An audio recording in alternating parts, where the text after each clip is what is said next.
قل بفضل الله وبرحمته قل بفضل الله وبرحمته فبذلك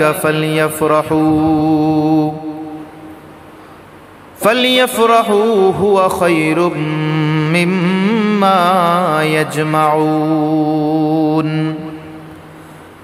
আল্লাহ তাআলা বলেন, হে দুনিয়ার ইমানদারেরা, এ দুনিয়ার বান্দারা, আমি আল্লাহর পক্ষ থেকে তোমরা কোরআন পাইয়া, আমি আল্লাহর পক্ষ থেকে তোমরা রহমত পাইয়া সর্ব অবস্থায় সব সময় আমি মাওলার শুকরিয়া আদায় করো, খুশি উদযাপন করো, খুশি উদযাপন করো।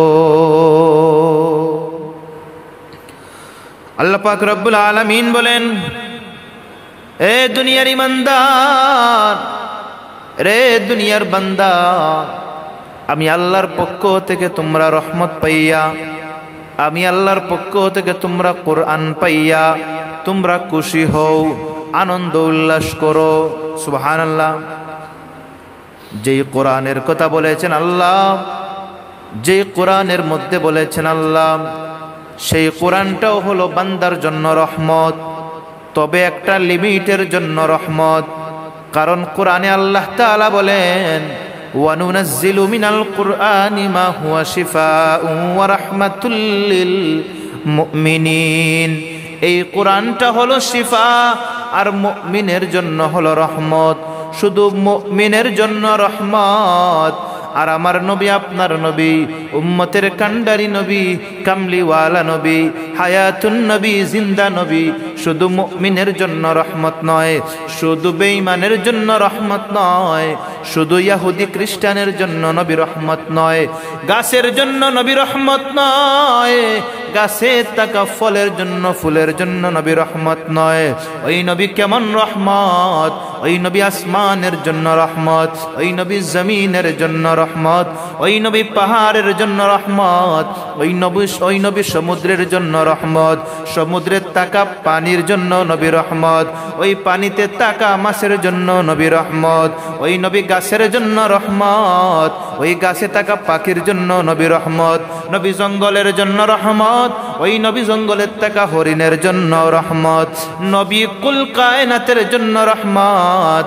ওয়ামা আরসালনাকা ইল্লা রাহমাতাল লিল আলামিন। আল্লাহুম্মা সাল্লি আলা সাইয়্যিদিনা মাওলানা মুহাম্মদ ওয়া আলা আলি সাইয়্যিদিনা মাওলানা মুহাম্মদ। নবী রাহমাতাল লিল আলামিন, আপনি উম্মতের জামিন, গুনাহগার উম্মতের আপনজন। আল্লাহুম্মা সাল্লি আলা সাইয়্যিদিনা মাওলানা মুহাম্মদ ওয়া আলা আলি সাইয়্যিদিনা মাওলানা মুহাম্মদ। অন্যান্য দিন এই মজলিসে, এই মসজিদে অনেক কথাবার্তা হয়, কিন্তু অন্যান্য দিনের তুলনায় আজকের এই মাহফিল একেবারে ব্যতিক্রম। কারণ এই মাসে আসমান জমিন লৌহ কলম চন্দ্র সূর্য কুলা আলমের রহমত নবী রাহমাতুল লিল আলামিন নবী তাশরীফ এনেছেন। সুবহানাল্লাহ। এই মাসটি কোনো সাধারণ এবং স্বাভাবিক মাস নয়। এই মাসে আল্লাহর রাসূল সাল্লাল্লাহু আলাইহি ওয়াসাল্লাম তাশরীফ এনেছেন এবং সেই তাশরীফ আনাতে, দুনিয়াতে আসাতে সেই মাসটি অনেক মুবারকময় মাস হয়ে গেছে। সুবহানাল্লাহ। এর জন্য আশিকে রাসূলরা ঈদে মিলাদুন নবীর আয়োজন করেন, আশিকে মুস্তাফারা ঈদে মিলাদুন নবীর মাহফিল করেন, ঈদে মিলাদুন নবীর জশ্নে জুলুস পালন করেন। কারণ রাহমাতুল লিল আলামিন নবী জমিনের মধ্যে আসছেন। সুবহানাল্লাহ। আল্লাহ পাক রব্বুল আলামিন আমাদেরকে অসংখ্য অগণিত নিয়ামত দান করেছেন, যা বর্ণনা করার মতো সময় এখন নাই, এবং যদি আমার মৃত্যু আসে এরপরেও বর্ণনা করা শেষ হবে না। এত এত নিয়ামত আল্লাহ পাক রব্বুল আলামিন আমাদেরকে দান করেছেন। সুবহানাল্লাহ।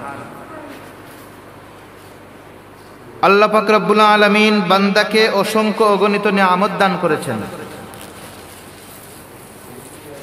এর মধ্যে সর্বশ্রেষ্ঠ, সর্বোত্তম, সর্ব অবস্থায় সবচাইতে দামি নিয়ামত হলো আল্লাহ পাক রব্বুল আলামিন আমাদেরকে উম্মতে মুহাম্মদীর উম্মত বানিয়েছেন। আল্লাহ পাক রব্বুল আলামিন এই পবিত্র মাস ঈদে মিলাদুন নবীর মাসে আমাদেরকে একত্রিত হওয়ার তৌফিক দান করেছেন। জোরে সুরে পড়ি আলহামদুলিল্লাহ।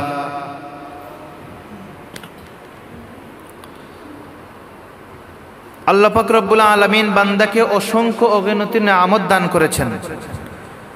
এর মধ্যে সর্বশ্রেষ্ঠ নিয়ামত হলো রাহমাতুল লিল আলামিন নবীর উম্মত বানিয়েছেন। সুবহানাল্লাহ। যার নিয়ামতের শুকর যদি আমি এখন থেকে আদায় করতে লাগি, কিয়ামত পর্যন্ত আদায় করব, কিন্তু সেই শুকরিয়া আদায় হবে না। কেন? যেই নবীর উম্মত হওয়ার জন্য আদম থেকে ঈসা রুহুল্লাহ পর্যন্ত সবাই মাওলা পাকের কাছে দোয়া করলো যে আমাদেরকে উম্মতে মুহাম্মদের যদি উম্মত বানাইতা, আমাদেরকে নবী না বানাইয়া আখির নবীর উম্মত বানাইতা। সুবহানাল্লাহ। এমন এমন দোয়া করলো আল্লাহ পাক রব্বুল আলামিন, আমরা দোয়া করা লাগে নাই, মায়া করে দয়া করে রাহমাতুল লিল আলামিন নবীর উম্মত বানিয়েছেন। সুবহানাল্লাহ।